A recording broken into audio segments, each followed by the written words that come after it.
स्वर्ग की यात्रा। एक बार की बात है, राजा अकबर अपने दरबार में बैठकर कुछ विचार कर रहे थे।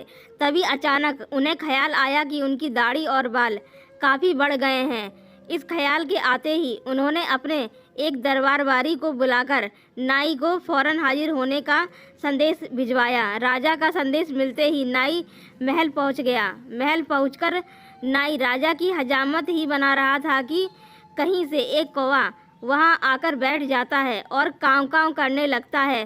राजा अकबर नाई से पूछते हैं, यह कौवा काँव काँव क्यों कर रहा है? इस पर नाई जवाब देता है, यह आपके पूर्वजों का हालचाल बताने आया है। नाई के इतना कहते ही राजा अकबर आश्चर्य से पूछते हैं, तो बताओ फिर यह कौवा मेरे पूर्वजों के बारे में आखिर क्या बता रहा है? राजा के इस सवाल पर नाई कहता है, यह कौवा कह रहा है कि आपके पूर्वज स्वर्ग में मुसीबत में हैं और काफ़ी परेशान हैं।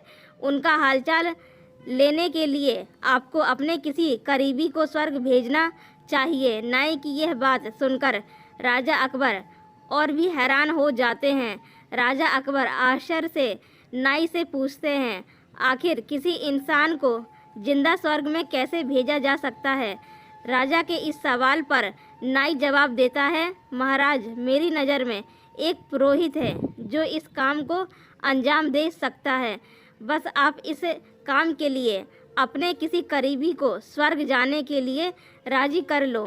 नाई के इस आश्वासन पर राजा अकबर तैयार हो जाते हैं और दरबार में अपने सभी करीबी दरबारवारियों को बुलाते हैं। राजा के आदेश पर सभी करीबी दरबारी राजा अकबर के सामने हाजिर हो जाते हैं। सभी दरबारी राजा से अचानक बुलाने की वजह पूछते हैं। इस पर राजा उन्हें नाई के साथ हुई सारी बात सुनाते हैं। राजा की बात सुनकर सभी दरबारी एक मत में बीरबल का नाम आगे रखते हैं। दरबारी कहते हैं कि स्वर्ग जाकर पूर्वजों का हाल चाल लेने के लिए बीरबल से उचित व्यक्ति और कोई नहीं हो सकता, क्योंकि बीरबल हम सब में सबसे ज़्यादा बुद्धिमान और चतुर है। इसलिए स्वर्ग में आपके पूर्वजों का हालचाल लेकर वह उनकी परेशानी का हल आसानी से निकाल सकते हैं। राजा अकबर दरबारियों की इस सलाह को मानते हुए बीरबल को स्वर्ग भेजने की तैयारी कर लेते हैं। इस बात का पता चलते ही बीरबल शाहजहां अकबर से पुरोहित को बुलाकर स्वर्ग भेजने की विधि के बारे में पूछते हैं। बीरबल की इस बात पर राजमहल में पुरोहित को बुलवाया जाता है। पुरोहित के आते ही उनसे स्वर्ग जाने की विधि के बारे में पूछा जाता है। पुरोहित बताते हैं, आपको यहीं पास में मौजूद एक घास के ढेर में भेजा जाएगा। बाद में उस ढेर में आग लगा दी जाएगी। फिर कुछ मंत्रों की शक्ति से आपको स्वर्ग भेज दिया जाएगा। स्वर्ग जाने की पूरी प्रक्रिया जानने के बाद बीरबल राजा अकबर से करीब 11 दिन का समय मांगते हैं और पुरोहित को 11 दिन बाद बुलाने की बात रखते हैं। वह कहते हैं, मैं स्वर्ग जा रहा हूँ और कितने दिन मुझे लौटने में लगेंगे, इस बारे में निश्चित तौर पर कुछ भी कहना मुश्किल है। इसलिए स्वर्ग जाने से पहले एक बार मैं अपने परिवार से मिलना चाहता हूँ और कुछ समय बिताना चाहता हूँ। बीरबल अपने घर जाने के लिए महल से रवाना हो जाते हैं। देखते देखते 11 दिन बीत जाते हैं। 12वें दिन बीरबल स्वर्ग जाने के लिए राजा अकबर के सामने हाजिर हो जाते हैं। पुरोहित को बुलाया जाता है और बीरबल को स्वर्ग भेजने की तैयारी की जाने लगती है। पुरोहित बीरबल को स्वर्ग भेजने के लिए महल से कुछ दूर घास का एक ढेर लगवाते हैं। बीरबल को स्वर्ग भेजने के लिए घास के ढेर के अंदर भिजवाया जाता है। घास के ढेर के अंदर जाते ही पुरोहित घास के ढेर में आग लगा देते हैं और बीरबल को स्वर्ग भेजने की प्रक्रिया पूरी होती है। धीरे धीरे 2 महीने बीत जाते हैं और राजा अकबर को बीरबल की चिंता होने लगती है। तभी अचानक बीरबल दरबार में हाजिर हो जाते हैं। राजा अकबर बीरबल को देखकर प्रसन्न होते हैं और अपने पूर्वजों का हालचाल पूछने लगते हैं। तब बीरबल बताते हैं, आपके पूर्वज काफ़ी खुश हैं और मज़े में हैं।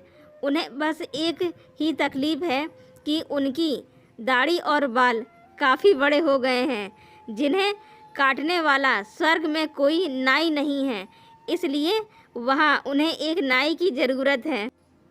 बीरबल कहते हैं, ऐसे में हमें आपके पूर्वजों के लिए एक अच्छे नाई को स्वर्ग भेजने की तैयारी करनी चाहिए। बीरबल की इस बात पर राजा नाई को स्वर्ग जाने का आदेश देते हैं। राजा का आदेश सुनकर नाई घबरा जाता है और राजा के पैरों में गिरकर माफ़ी मांगने लगता है। नाई राजा से कहता है कि यह सब कुछ उसने वजीर अब्दुल्ला के कहने पर किया था। यह सब उन्हीं की साजिश थी ताकि वह बीरबल को अपने रास्ते से हटा सकें। अब राजा अकबर के सामने सारी सच्चाई आ चुकी थी। ये सब जानने के बाद राजा अकबर ने वजीर अब्दुल्ला और उसके साथियों को दंड देने का आदेश दिया। अंत में राजा अकबर बीरबल से पूछते हैं, तुम्हें इस सच्चाई का पता कैसे चला और तुम घास के ढेर में आग लगने के बाद कैसे बच गए? तब बीरबल जवाब देते हैं, आग के ढेर में जाने की बात सुनकर मुझे इस साजिश का अंदाज़ा हो गया था। इसी वजह से मैंने 11 दिन का समय मांगा था। उन 11 दिनों में मैंने उस घास के ढेर वाले स्थान के नीचे से अपने घर तक एक सुरंग बनवा दी थी। उस सुरंग के जरिए ही मैं वहाँ से बचकर निकल पाया। बीरबल की पूरी बात सुनकर राजा बहुत प्रसन्न हुए और बोले, वाह बीरबल वाह, यह काम केवल तुम ही कर सकते थे। Thanks for watching.